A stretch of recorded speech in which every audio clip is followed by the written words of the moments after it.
Princess Anne has finally snapped, declaring Prince Harry is no longer welcome and telling him to never show his face again. It began with a silence that was louder than words, a pause during a royal engagement that the cameras barely caught, but insiders did not miss.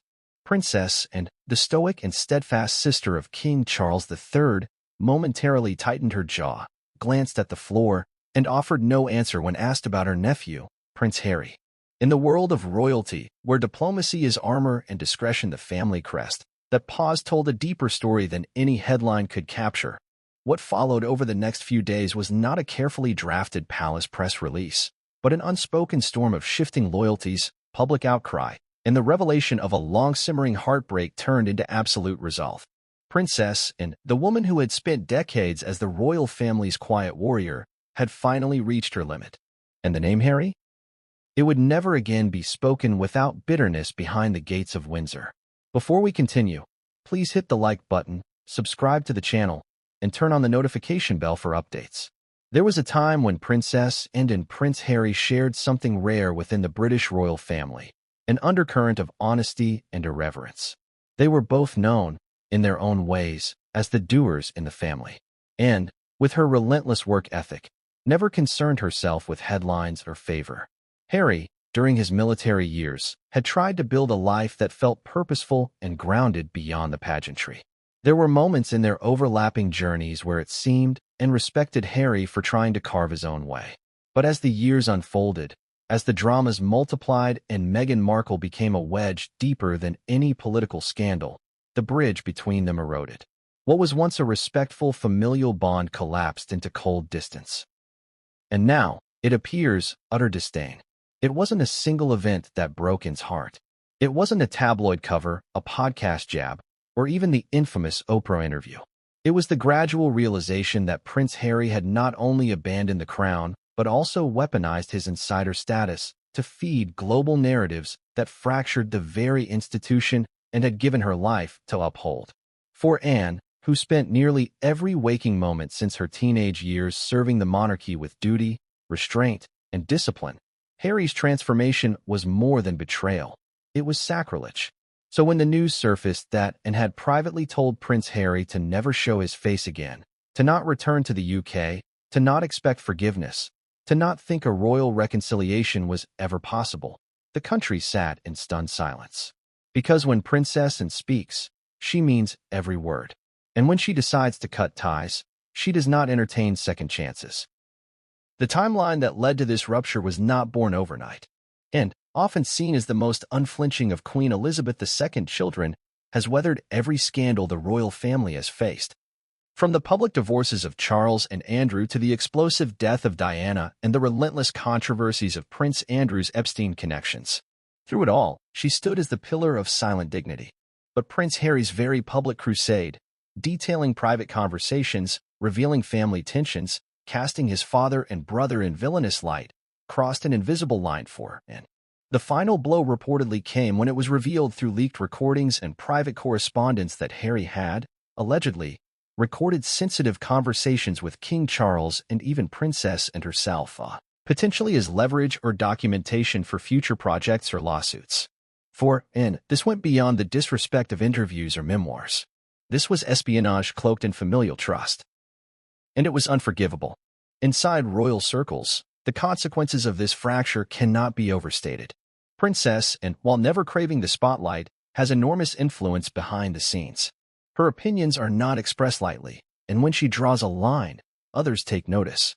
Sources close to the palace suggest her emotional reaction, uncharacteristically intense and deeply personal, was prompted by a culmination of events: Meghan's Netflix docuseries, Harry's tell-all book, and his increasing legal battles with the British government over security arrangements. Each move was seen not as an act of survival or independence, but a deliberate dismantling of the family's collective identity. It's not just that Anne felt hurt. She felt exposed. Exposed by someone she once tried to guide. Harry's betrayal was not abstract to her. It was personal. She remembered his childhood. She had held his hand at events while Diana was alive. She had stepped in quietly, maternally, after Diana's death to ensure Harry didn't spiral without stability. And yet here they were, Decades later, with Harry seemingly dismissing every foundation that had been laid for him with the flick of a Hollywood production deal. The rift reached a boiling point during what was supposed to be a discreet family gathering at Balmoral Castle. Sources say the atmosphere was tense, made worse by Anne's refusal to engage in small talk when Harry tried to initiate it. When he brought up reconciliation, Anne, who had remained relatively composed throughout the evening, reportedly stood up, stared directly at Harry, and said, "You are no longer one of us. I won't speak to you again. Not as family. Not as a royal. Never show your face here again." The words weren't shouted, but their finality was unmistakable. According to those present, the silence that followed was not only awkward, it was devastating. This wasn't just an aunt disowning a nephew. This was the monarchy disowning one of its own. And it wasn't coming from Charles, who has wavered between being a father and a king. It wasn't from William, who has wrestled publicly and privately with his brother's choices. It came from Anne, the family's unshakable conscience. In the hours and days following that encounter, the ripples were felt globally. Tabloids ran with the story. Social media lit up with hashtags. But within the palace, the tone was darker. There was no joy in the break. Just exhaustion. Resignation. Some sources even claimed that Anne's words influenced King Charles to stop entertaining the idea of a public reconciliation altogether.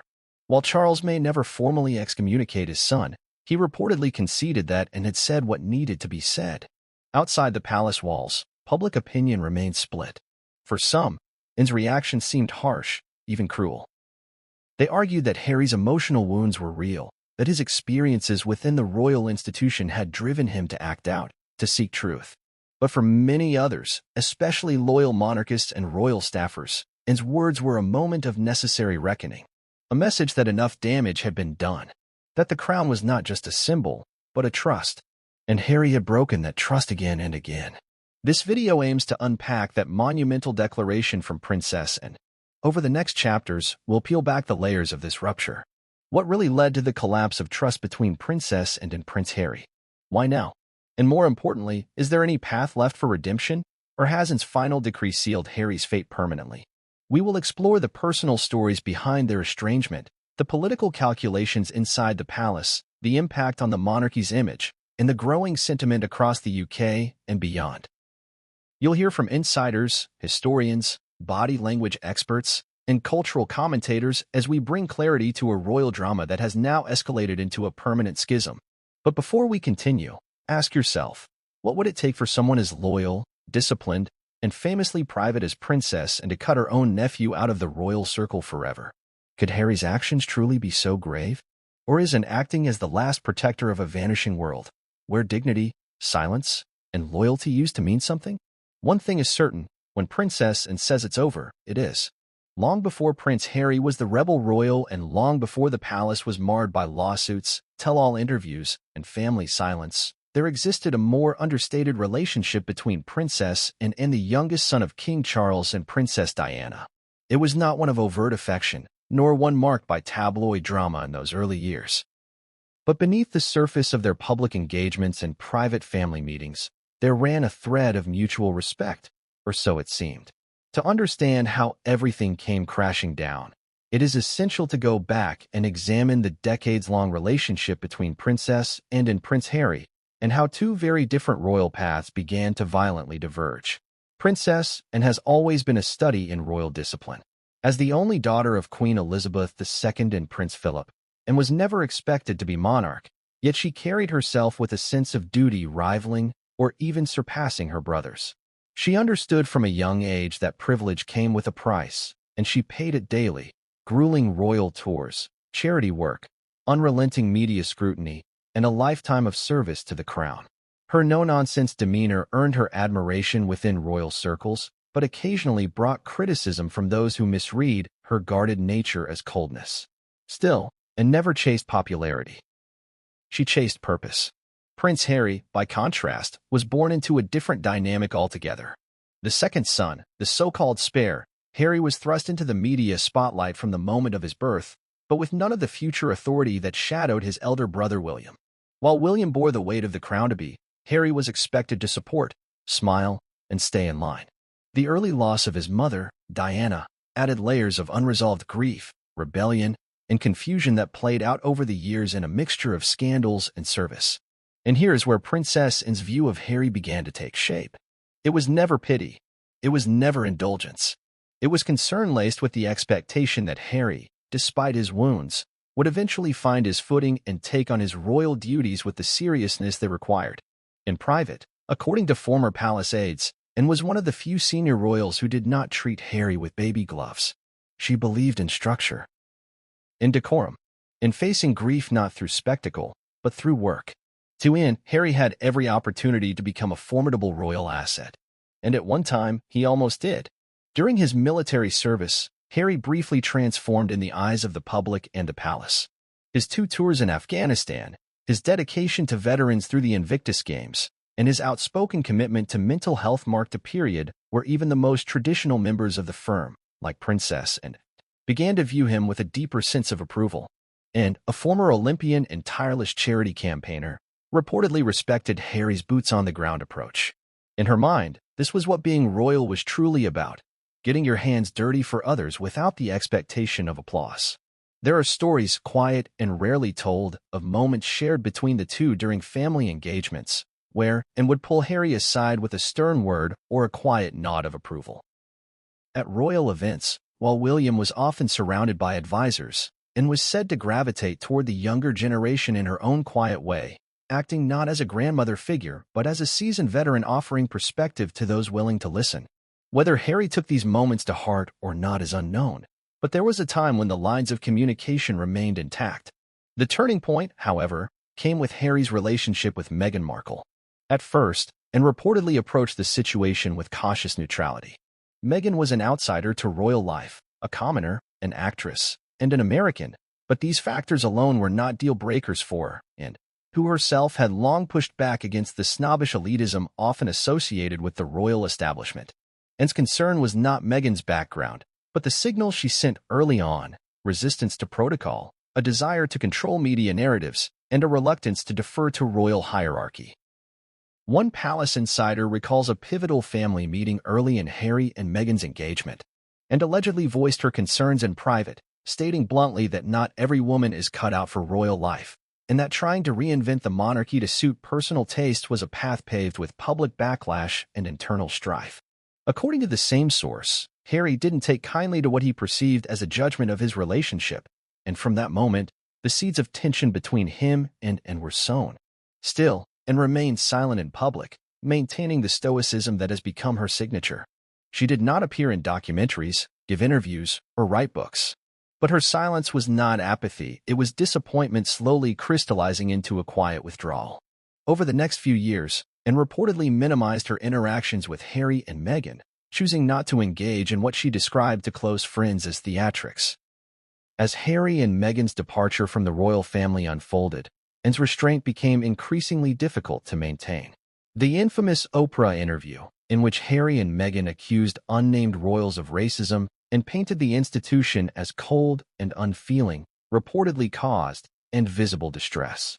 Sources close to the palace said she watched the interview not with anger, but with growing sorrow. The family had endured so much: Diana's death, Andrew's disgrace, Charles's scandals, and now it was fracturing again, this time from within. To Anne, Harry's grievances, however valid, should have been resolved within the family, not aired to the world. She believed in the quiet dignity of loyalty, not in broadcasting family dysfunction on global platforms.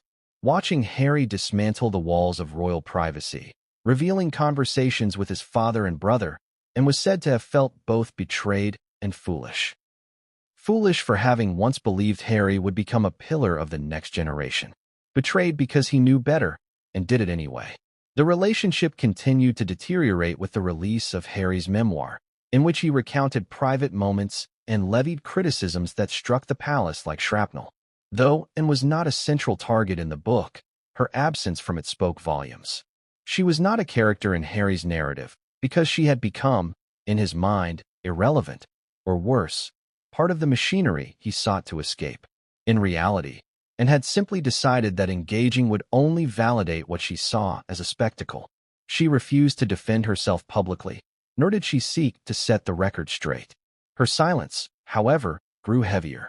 She stopped inquiring about Harry during family meetings. She no longer acknowledged his name in conversations unless absolutely necessary.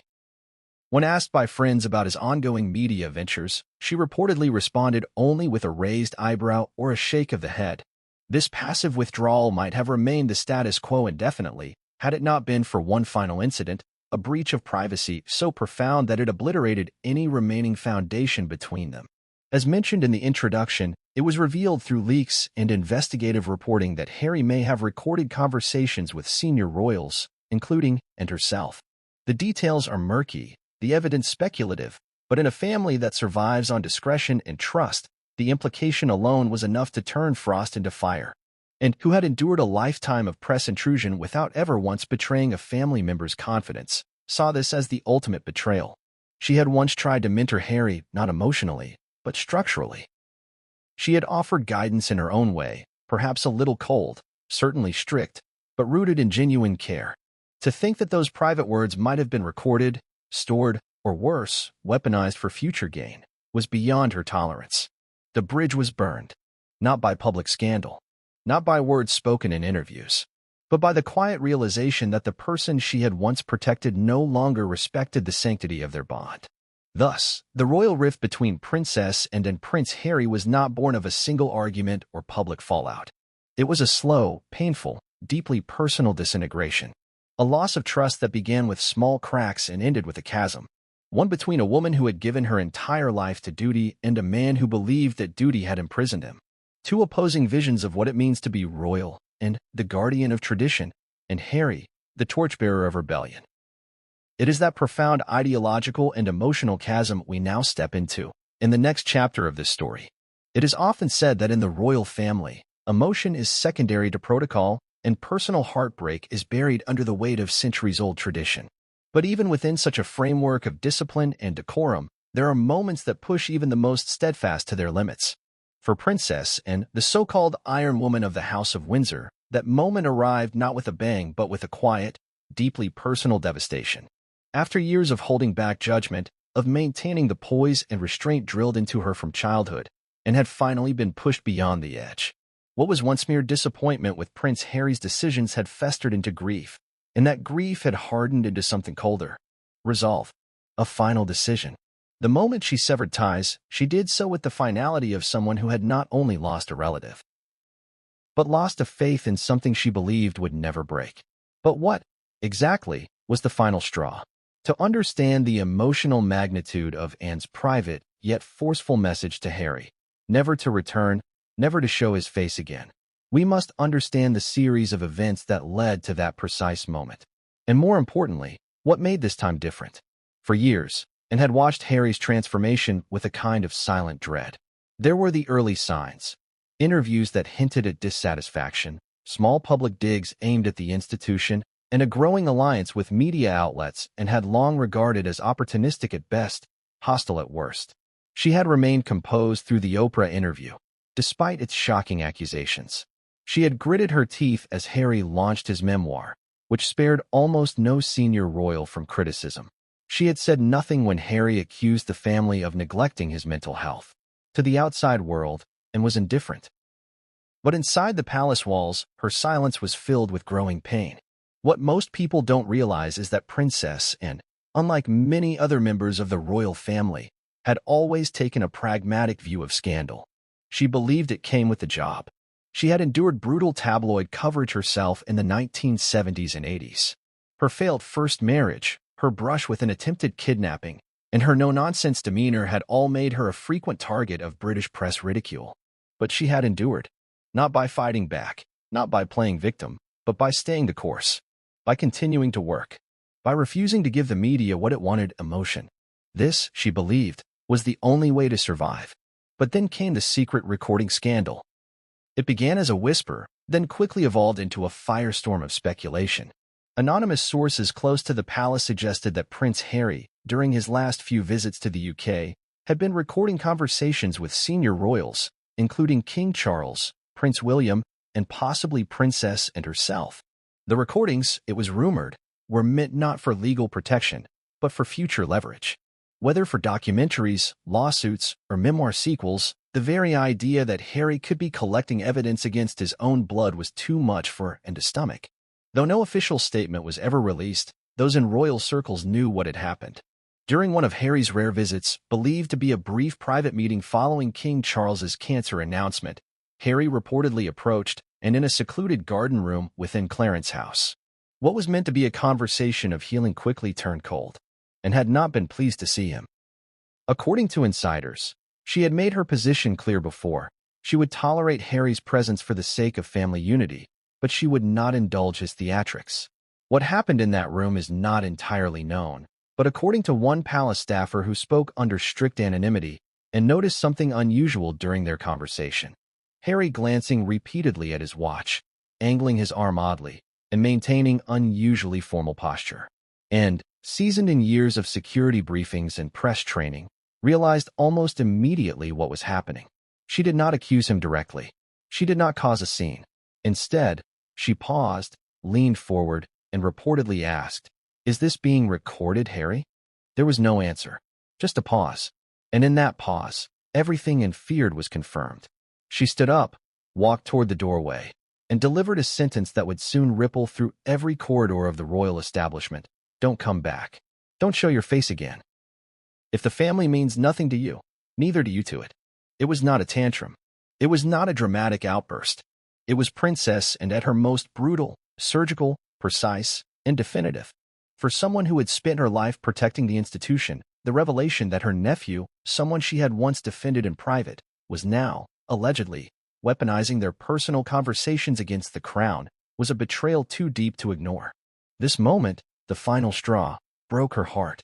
Because it wasn't just about Harry's choices anymore.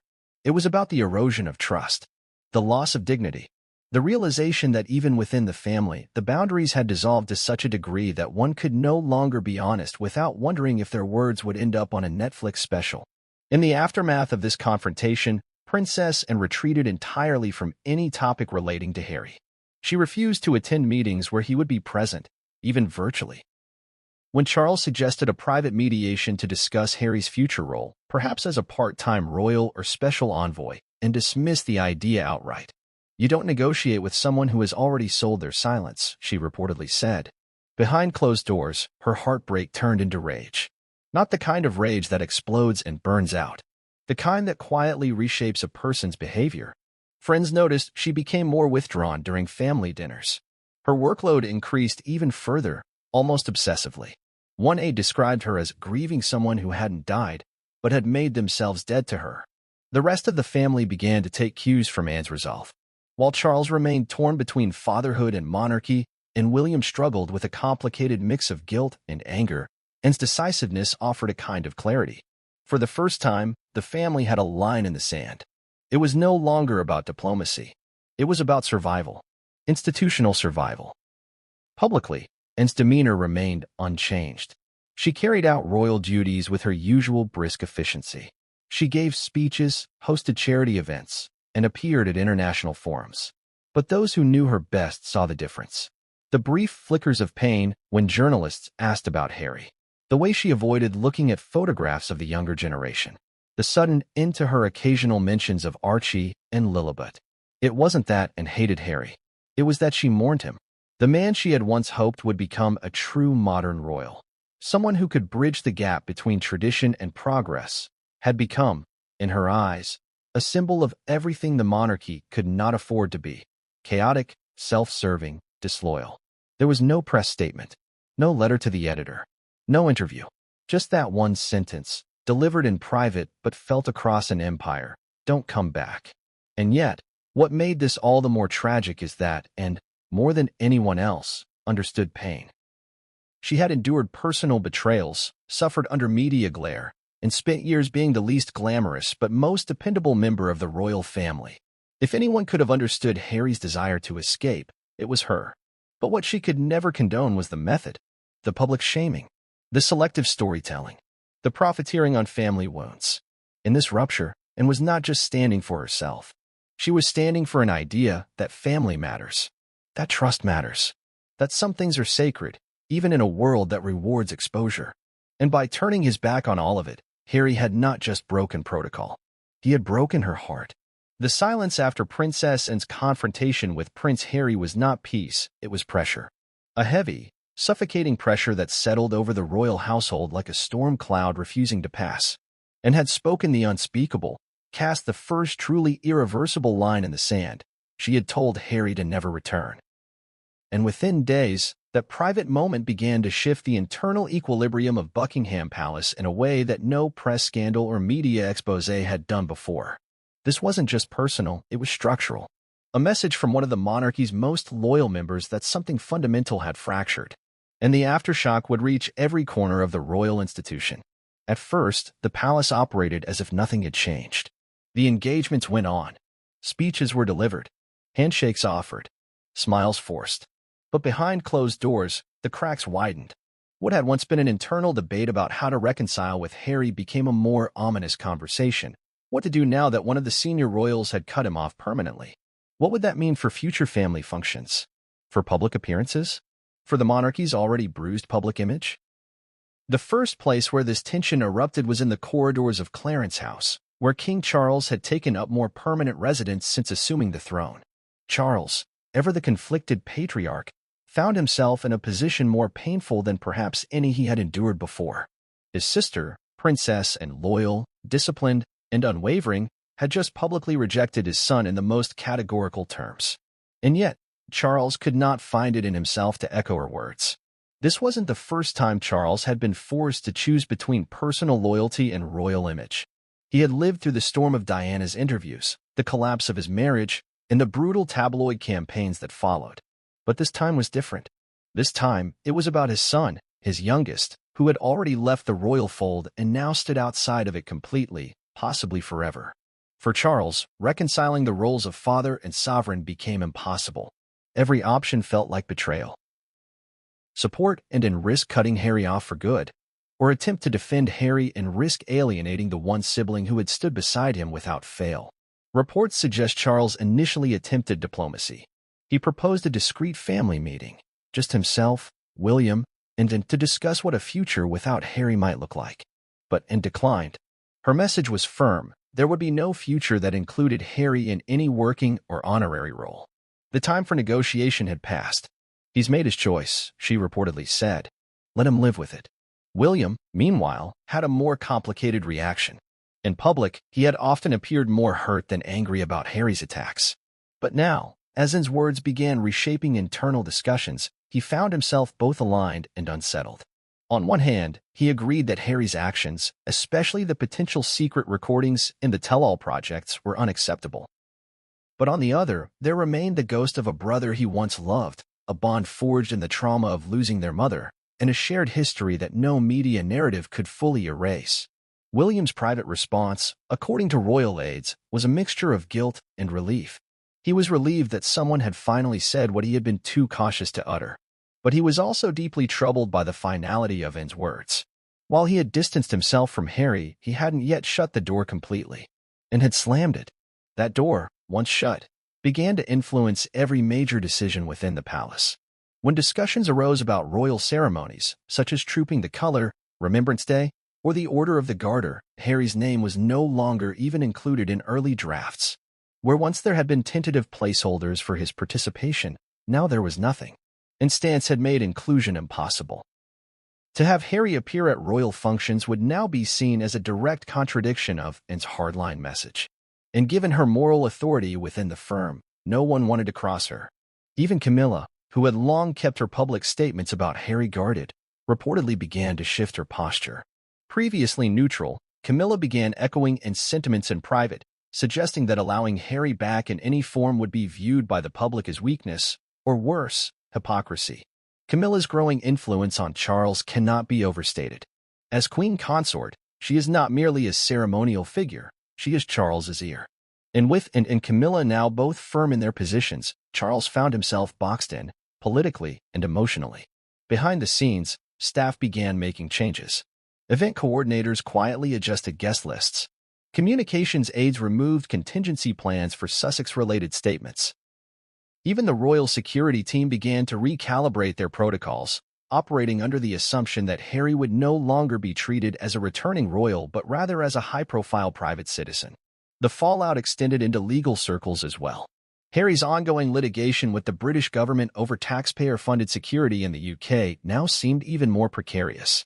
With Anne's declaration fresh in the minds of officials, his claim that he remained a threatened royal figure seeking protection was undermined. If he was no longer welcomed by senior royals, and certainly not welcomed back into royal duties, then the legal grounds for such protection weakened.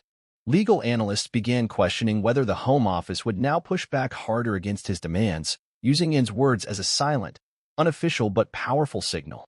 In media briefings, the palace maintained a tight-lipped approach. No direct confirmations. No denials. But the omission of Harry's name in official communications began to speak louder than words. During speeches, tributes, and family acknowledgments, he was absent.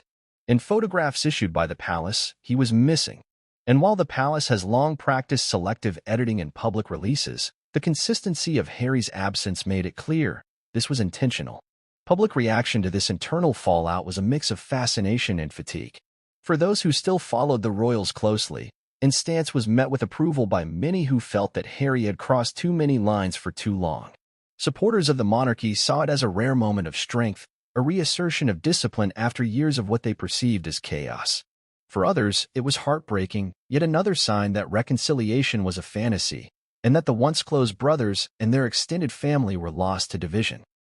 Yet perhaps the most overlooked effect of the fallout was its emotional toll on the younger royals. The children of William and Kate, George, Charlotte, and Louis, had grown up hearing about Uncle Harry and Aunt Meghan. While kept away from the details, they could not be completely shielded. Inside royal walls, children noticed silences, absences, and questions begin to emerge that even the most well-intentioned parents cannot easily answer. It is said that George once asked, "Why doesn't Uncle Harry come anymore?" The response, according to palace insiders, was diplomatic but vague. "He lives very far away now." But the real reason was deeper. The scars now ran too deep. And with Anne's pronouncement, there would be no return, at least not one that could restore the innocence of that relationship. The fallout also affected the staff who had once worked closely with both Harry and Meghan. Many of them had remained silent throughout the chaos, bound by non-disclosure agreements and personal ethics. But after Anne's message, several began speaking privately, expressing their own sense of betrayal, not just by Harry's departure, but by the narrative he had crafted in the media. According to one former aide, "We weren't perfect, but we weren't monsters either." To see everything we did for them reduced to a sob story for American TV, it was crushing. This sentiment rippled through the staff corridors of Kensington Palace and Clarence House alike. Morale, already delicate, took another hit. Anne's words had validated what many of them had felt for years, that loyalty had been traded for spectacle.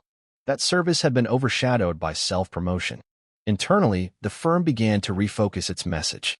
Communication staff began circulating new themes for public engagements: duty, resilience, unity. The message was clear.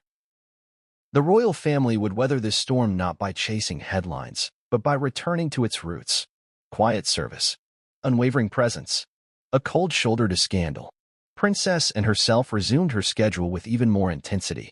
Her calendar was packed with engagements, hospital visits, award ceremonies, meetings with military veterans.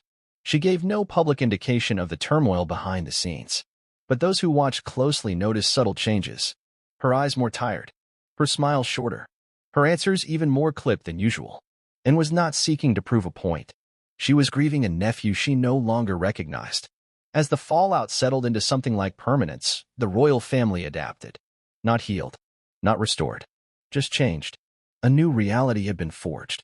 One in which Prince Harry, once the cheeky red-haired boy trailing behind his older brother, was now a ghost on the margins.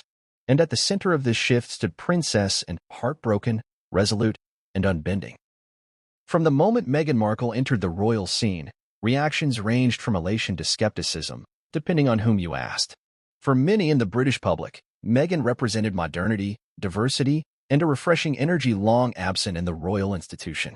For royal watchers, she was a symbol of global outreach and youthful charm. But for Princess Anne, the arrival of Meghan was not met with enthusiasm or curiosity, it was met with caution. A kind of poised apprehension only someone who had weathered decades of royal protocol, betrayal, and public scrutiny could exhibit. Over time, this cautious neutrality would evolve into a simmering disdain, and ultimately, a belief that Meghan had become a permanent thorn in the side of both and herself and the monarchy at large. It's important to understand that Princess Anne does not dislike people easily, nor does she give her approval freely. Her standards are exacting because her life has been one of relentless duty. There is no glamour in her schedule, no time for image management. She is the first to arrive, the last to leave. When she evaluates others, especially those who step into the public eye under the royal umbrella, she does so through a lens crafted over decades of service, scandal, survival, and sacrifice. When Harry first introduced Meghan to the family, Princess Anne was reportedly measured but polite. There were no fireworks, no cold shoulders, no overt signals of disapproval. But behind the scenes, and observed with the trained eyes of someone who had spent her entire life discerning character under pressure, Meghan was confident, charming, and quick to speak, traits Anne did not inherently dislike. But what bothered her from the start was something far more nuanced: a refusal to listen, a tendency to correct tradition rather than absorb it, and a presumption that things needed to change simply because Meghan had arrived. And reportedly made efforts early on to advise Meghan gently. There were conversations about the expectations of royal life, not just the public engagements, but the unseen mechanics. How to speak with diplomats, how to carry oneself in silence, how to avoid feeding the media machine. Meghan, by most accounts, did not take kindly to these overtures. To her, they felt restrictive, outdated, perhaps even condescending. And Meghan's resistance was not rebellious, it was arrogant. One of the first real flashpoints came during Meghan's early public outings. According to a senior courtier, and was surprised by how frequently Meghan seemed to turn even the most routine engagements into statements, whether through fashion choices, off-script remarks, or subtle gestures that captured headlines. This wasn't about Meghan being biracial or American. It was about optics, control, and loyalty.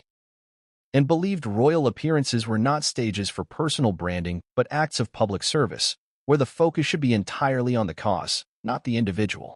Meghan's approach, and felt, violated that ethic. Anne's disapproval deepened as stories from within the palace staff began to emerge. Reports circulated about Meghan being difficult with aides, making last-minute changes to schedules, and clashing with long-standing protocol officers. While much of this was initially dismissed as racially charged media frenzy, insiders maintained that at least some of the tension was genuine and deeply felt among staff.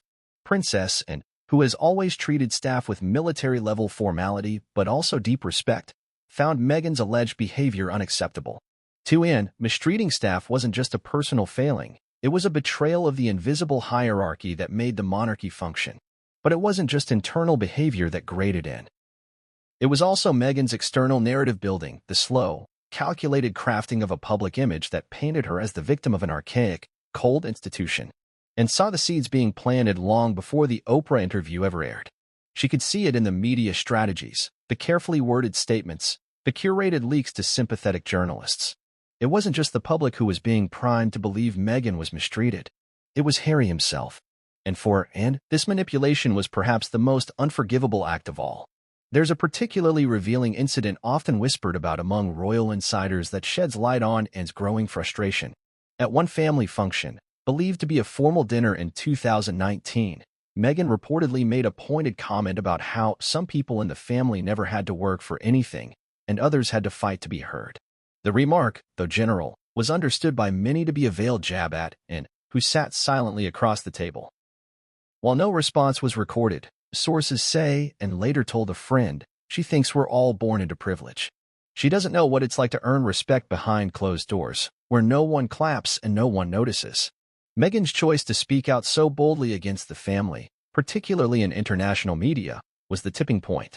For Princess Anne, who has endured brutal media coverage, personal humiliation, and internal family betrayal without once sitting down for a tell-all interview, Meghan's media crusade was not bravery, it was betrayal.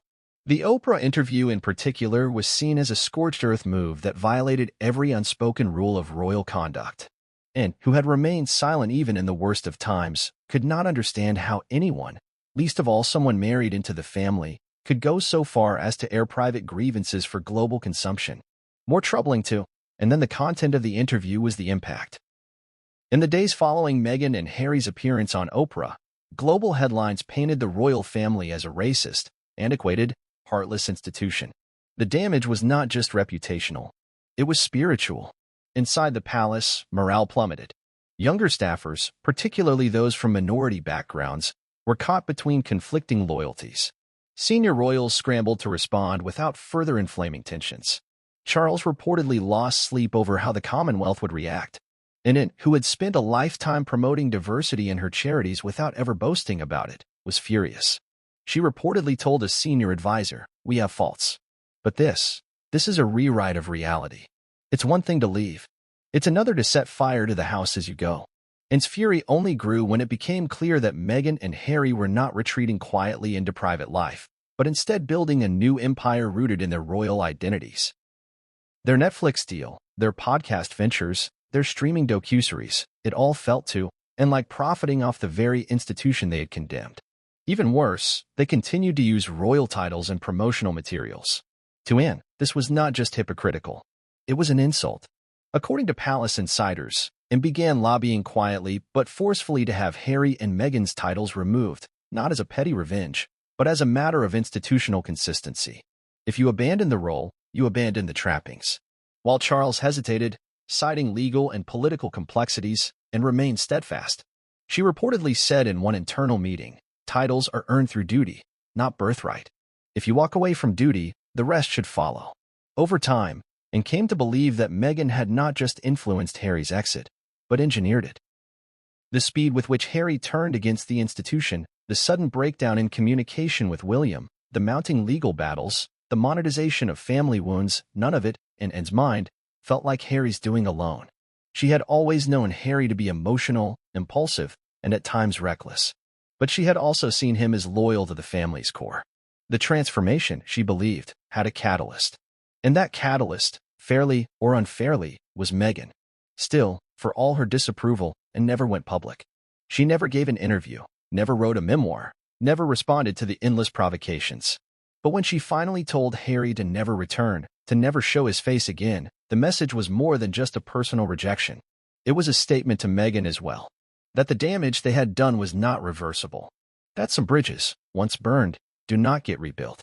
Anne's disdain for Meghan was never rooted in personal jealousy or generational divide. It wasn't about race, nationality, or even celebrity. It was about values. About what it means to serve without fanfare, to sacrifice without complaint, to live in the shadow of history without seeking the spotlight for oneself. Meghan represented the antithesis of those values. And that made her not just a disruptor, but a threat. In the end, Meghan's presence in the royal family did more than just shift narratives. It widened fault lines that had existed for decades and pushed those like into their emotional and moral limits. And when those limits were crossed, the results were not subtle. They were seismic. A complete rupture. A wall that would not be climbed again. As news of Princess Anne's final words to Prince Harry began leaking into the public domain, the effects were immediate, raw, and polarizing. The nation, and indeed much of the world, stood at a cultural crossroads. The British monarchy had long been a symbol of continuity, duty, and tradition, but it now found itself caught in a maelstrom of modern media warfare and generational division. Anne's emotional severance wasn't just a personal family rift anymore. It became a public referendum on what the monarchy means today, what role it should play in a globalized world, and whether loyalty to tradition or empathy for disruption would prevail. In the hours following the leaked confrontation, social media platforms erupted with debates, declarations, and digital battles. On Twitter, hashtags like #TeamAnne and #WeStandWithHarry began trending almost simultaneously. TikTok flooded with emotional monologues, clever edits, and impassioned commentary from both monarchist and Sussex supporters. YouTube influencers posted 10-minute reaction videos, dissecting Anne's body language, Harry's past interviews, and the broader implications of the fallout. The virtual space became the new battlefield where centuries of royal tradition clashed with the modern appetite for rebellion and transparency. Supporters of Princess Anne, many of whom represented the older generations in the UK, rallied behind her decision with unwavering passion. To them, Anne embodied everything dignified about royal service. A woman who had worked for decades without scandal, without headlines, and without complaint. Her decision to cut Harry off was viewed not as an act of cruelty, but as an expression of tough love and moral clarity. She said what needed to be said, one British columnist wrote in a widely shared opinion piece. Harry has become a tourist in his own family, documenting the ruins he helped create. Online forums flooded with praise for Anne's restraint, her commitment to the institution, and her long-held silence. Many argued that it was about time someone in the royal family laid down a boundary and refused to be dragged into the court of public opinion. Her defenders described her as the last true royal, someone who had endured everything from media ridicule to personal heartbreak without ever using her story to gain public sympathy or profit. Yet just as passionately, there was a chorus of dissent. For millions, especially younger audiences and international viewers, Anne's rejection of Harry confirmed their worst suspicions about the monarchy. To them, it was further proof that the institution remained incapable of reform, resistant to emotion, and punishing to those who dared speak their truth. For these voices, Harry was not a traitor, he was a survivor. A man who had lived through the death of his mother, endured the trauma of media abuse, and finally found the courage to carve his own path. To them, Anne's words were not an act of strength but of cold-hearted dismissal. Prominent activists and cultural figures weighed in. A well-known American television host tweeted, "It's not Princess Anne's monarchy anymore. The people want change." Harry's just the first to say it out loud. Others posted side-by-side images of Harry during his military service and recent tabloid covers, asking, which version of Harry deserves your respect? The one who served his country, or the one abandoned by his family?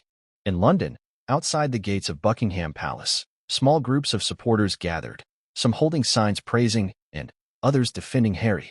A few confrontations broke out between the factions, reflecting the digital war spilling into physical spaces.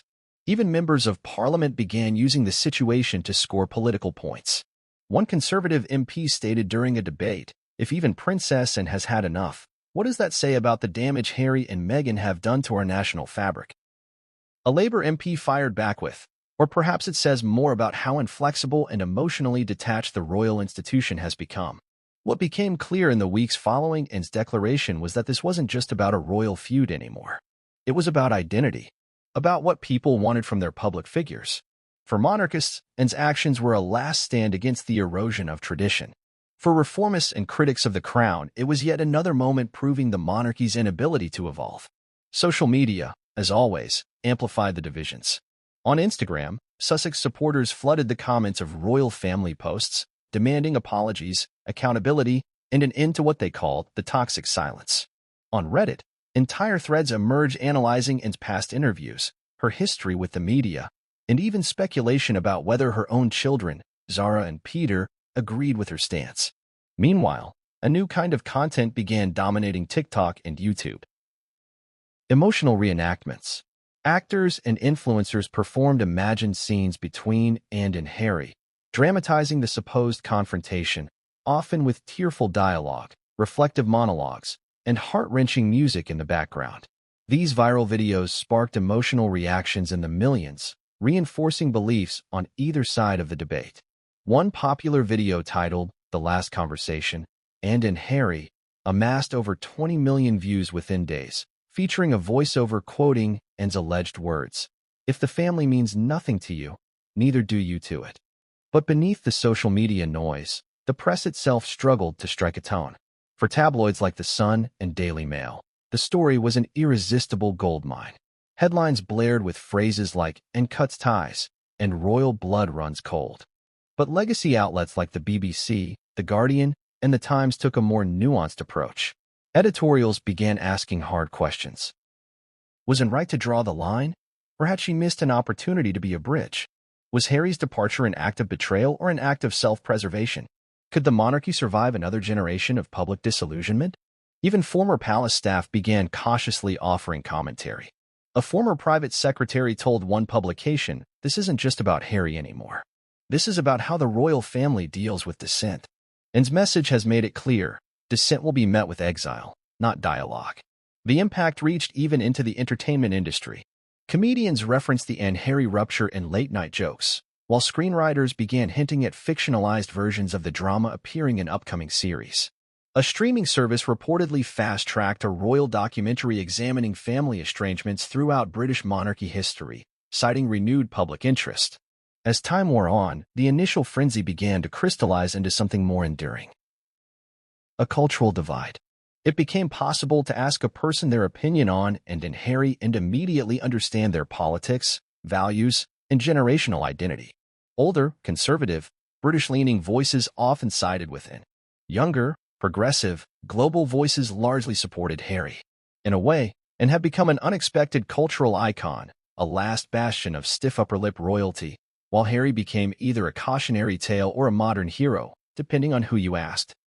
The kingdom, both literal and symbolic, had been split. It was no longer a debate about one prince and one princess. It was about Britain's past and future, about whether the values of the old guard, duty, silence, loyalty, still held weight in a world where confession is currency and vulnerability is power. Amid all this, Princess Anne stayed silent. She issued no clarifying statement, no rebuttal to media commentary, no subtle correction through palace insiders. Her silence became its own kind of statement, unapologetic, final, and in that silence, both sides projected what they wanted. Her supporters saw strength. Her critics saw stubbornness. But in the heart of that storm, the public never received the one thing they wanted most, resolution. Would Harry ever respond directly? Would it ever soften? Would Charles step in and mediate? Or would he continue walking the impossible line between monarch and father? For now, the answers remain elusive. But the chaos unleashed on television screens, across social feeds, in coffee shop debates and university lectures has left no doubt. The monarchy is no longer protected by walls of tradition and press management. It is vulnerable, exposed, and every private fracture has the potential to ignite a public fire. For centuries, the British monarchy has maintained an aura of dignified silence, seldom revealing the private heartache that simmers beneath their public facades.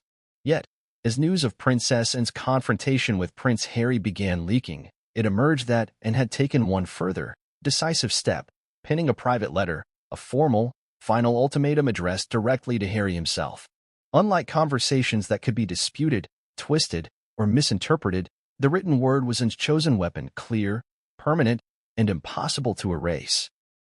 It was a personal yet forceful declaration of her deepest convictions, meant to communicate unequivocally that any hope Harry had of future reconciliation had now been extinguished. When the existence of the letter first surfaced through palace whispers, there was immediate intrigue. Reporters scrambled to verify details. Rumors multiplied. Royal correspondents reached out to sources within Anne's household, attempting to glean the smallest hint of its contents. Yet, the letter remained closely guarded, its precise wording shielded behind layers of royal confidentiality. Still, enough details trickled out to paint a powerful portrait, one of a royal ultimatum that would forever redefine Harry's relationship with the royal family. Sources close to Anne indicated that the letter was not written hastily or impulsively. Instead, it took several days to reflect, draft, revise, and rewrite. The final message she composed was deliberate, authoritative, and brutally honest. A letter designed not just to sever ties, but to ensure Harry understood precisely why those ties were being severed. Those familiar with Anne's character understood that she never minces words. Her style, direct and devoid of sentimentality, had always been her hallmark. Friends described the letter as classic and painfully direct, yet delivered with the kind of detached elegance that comes from someone who has spent a lifetime perfecting emotional control. According to insiders who spoke anonymously, and began the letter by referencing their last confrontation directly, setting the tone clearly from the start. She acknowledged the pain Harry might feel upon reading her words, but expressed no regret in delivering them, and reportedly wrote, "I take no joy in this letter, Harry, but you have left me no alternative. The path you've chosen has severed the last bonds of trust." Throughout the letter, and detailed her reasons for the permanent estrangement, primarily emphasizing Harry's repeated violations of family privacy.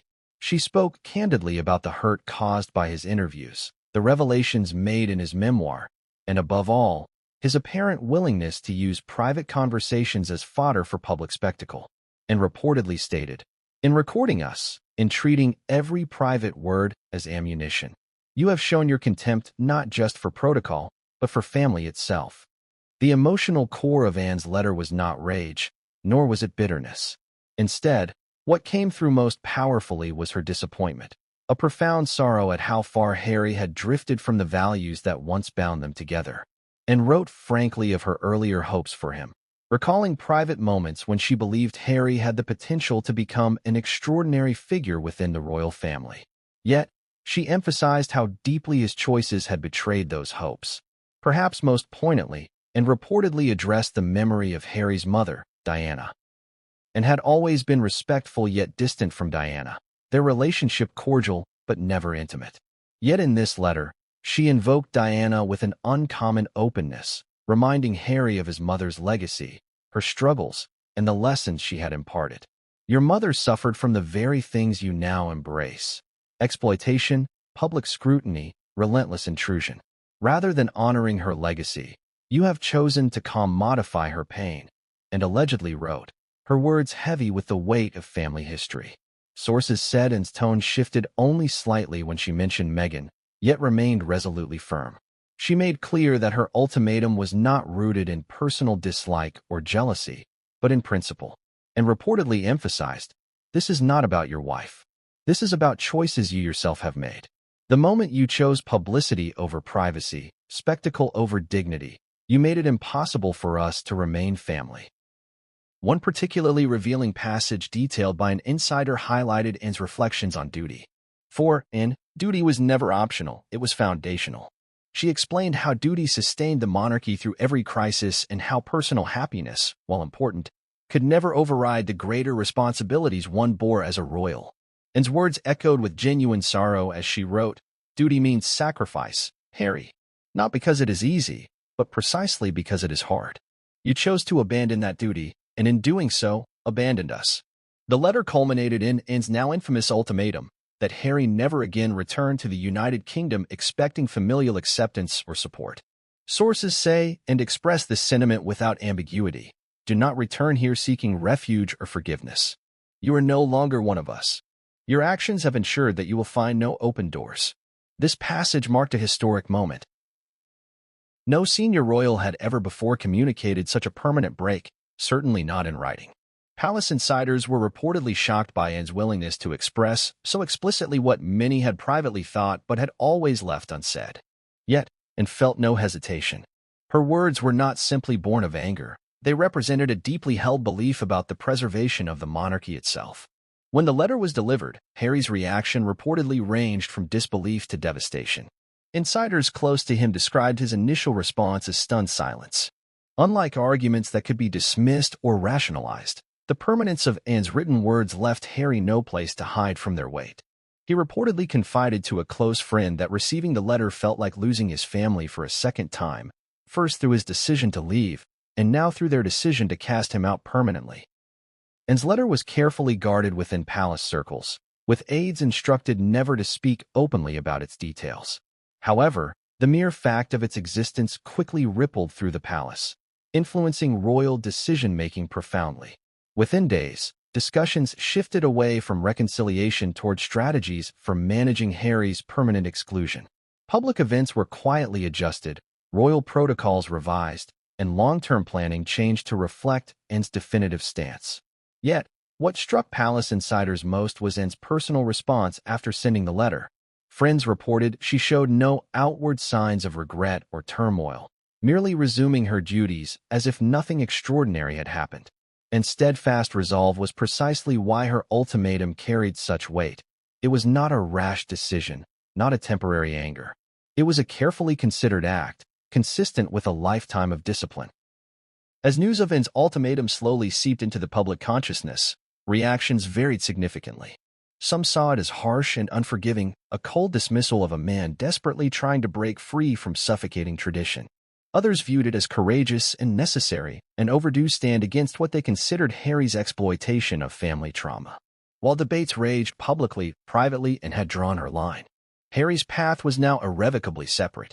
The letter, kept carefully hidden from public eyes but powerful enough to reshape royal history, had done exactly what it intended. It ended the conversation permanently. As historians and commentators reflect on this dramatic chapter in royal history, Anne's letter remains perhaps the most significant personal document written within the House of Windsor in decades. It is a testament to Anne's unyielding commitment to royal principles, her fierce belief in privacy and loyalty, and her willingness to face heartbreak to preserve the integrity of her family's legacy. For Harry, the letter represented a painful closure, a final realization that the door to his royal past had not only shut but been bolted by the person who perhaps most clearly embodied the monarchy's uncompromising standards. His words echoed far beyond the palace walls, reverberating into history as a profound declaration. In choosing self over service, Harry had permanently altered his place within the family. His ultimatum ensured there would be no way back, no bridge to rebuild. In an unprecedented royal shockwave, Princess Anne has officially broken ties with Prince Harry. But why now? What happened behind palace walls to cause the monarchy's most disciplined royal to issue such a brutal ultimatum? Tonight, we uncover the emotional confrontation, secret recordings, and the heartbreaking betrayal that has brought the royal family to a point of no return.